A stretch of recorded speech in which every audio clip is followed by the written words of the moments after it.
healthier, soft hair, and very long hair. Do you want to know what is the secret for this long hair? I have some tips for you. Click to subscribe to my channel and watch my video. Hi guys, welcome back to my channel. It's me Dee. For today's video, we're going to use this oil. It's called Amla oil. So I'm using already this one from long time back. This makes my hair really shiny, dark, and soft, and looks very healthy, guys. So I'm here in Egypt, so it's also available here in Egypt. Henna Fen mask, and also this Moguda Henna Fen mask, guys. So let's do it. So let's do the oiling, everyone. This is all what we need for our oiling day. We need our brush, cloth tip, hair cover. The most important thing is our hair oil, the Amla oil. So let's start. First step, guys, we need to brush our hair with our comb. So I am using a wood comb. I really love to use the wood comb, guys. It's reducing the hair loss. When you're using the environmentally friendly hairbrush or natural hair comb that made in sustainable wood or natural fiber, it's decreasing the amount of your hair loss due to the tangles. And use it gentle. Wood brush also, guys, is in stimulating hair growth. The increasing of circulation of the scalp that occurs when using wooden environment-friendly hairbrush is naturally hair comb has extra added benefit with hair growth, guys. So proper circulation, more natural oil, and less tangles means that the gland of your follicles below the scalp respond well by growing thicker, longer, and healthier hair.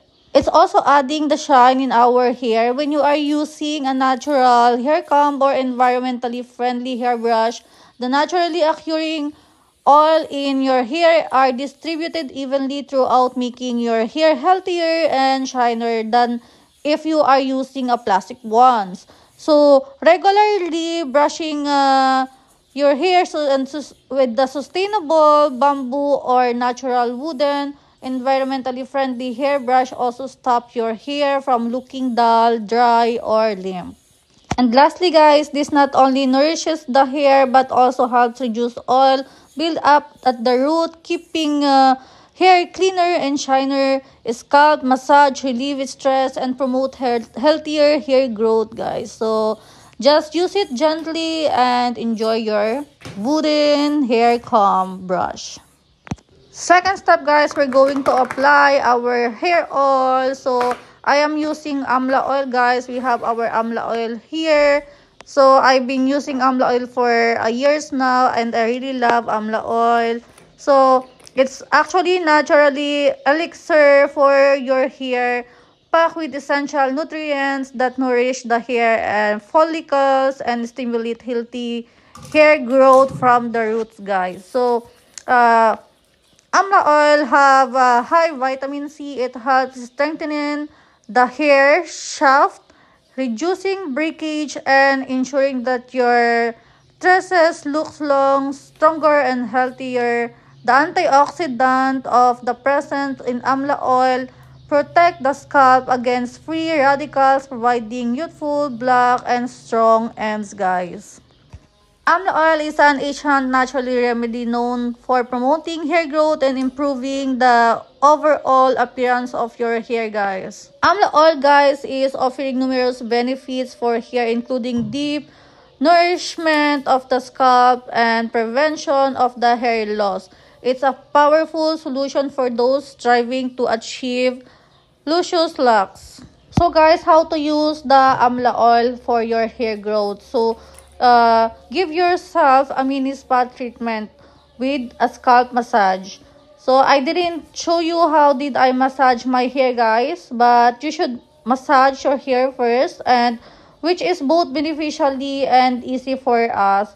Warm some Amla oil slightly, then apply it directly to your scalp using your fingertips, guys. So massage it gently in circular motion to boost blood circulation. So leave the oil on for about 30 minutes, then rinse it off with a good shampoo and conditioner, guys. So I used to leave it for 30 minutes. Maximum I can leave it for about 40 minutes. This amla oil, guys, is actually amla fruit, also called the Indian gooseberry. And emblic merobalan comes from the amalaki tree native to India. So you can find amla oil in the form of an oil or as a main ingredients in hair product or health, food, and beauty stores.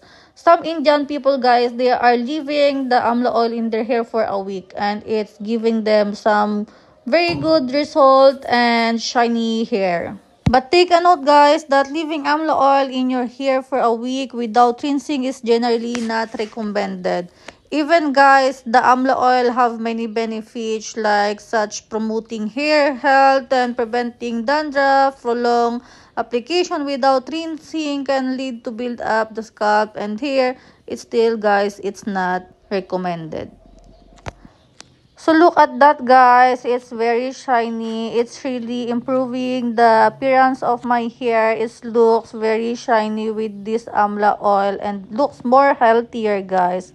Take a note on that. It's really proven. So we're done, guys, for our amla oil. So I'm just trying to massage a little bit my scalp and distributing the oil evenly to my hair and scalp. We're done in here, guys. So our third step is our claw clip. It's easy to use. They are very simple and quick to use, which is a big advantage to people who are not very good with complex tools. So I just need this one, guys, to get all my hair up. I really love to use a claw clip, especially the big one, guys, since I have a very long hair. I can easily do my style in this claw clip, guys. It's very comfortable and it's very durable, very easy to use, and adaptability ideal for all haircuts, also all for hair types, guys. It's ranging from small to big and thick hair. For the fourth step, guys, we have here our cover for the hair. Once you apply the oil, cover your hair with the shower cap or warm towel. This will help to trap the heat, allowing the oil to penetrate the hair shaft more effectively, guys. So this is very important part of our session for today, the hair cover. I'm done covering my hair, everyone. So I'll see ya later. For 30 minutes, I'll be back. Take a note that the small amount of amla oil is already enough. Look at this. When I'm rinsing my hair, it's so shiny and looks very healthy. This is the result of our amla oil. It's very soft, looks more healthier, more shinier hair. So thank you for watching, everyone. I'll see you on my next video. Please subscribe on my channel. Bye-bye.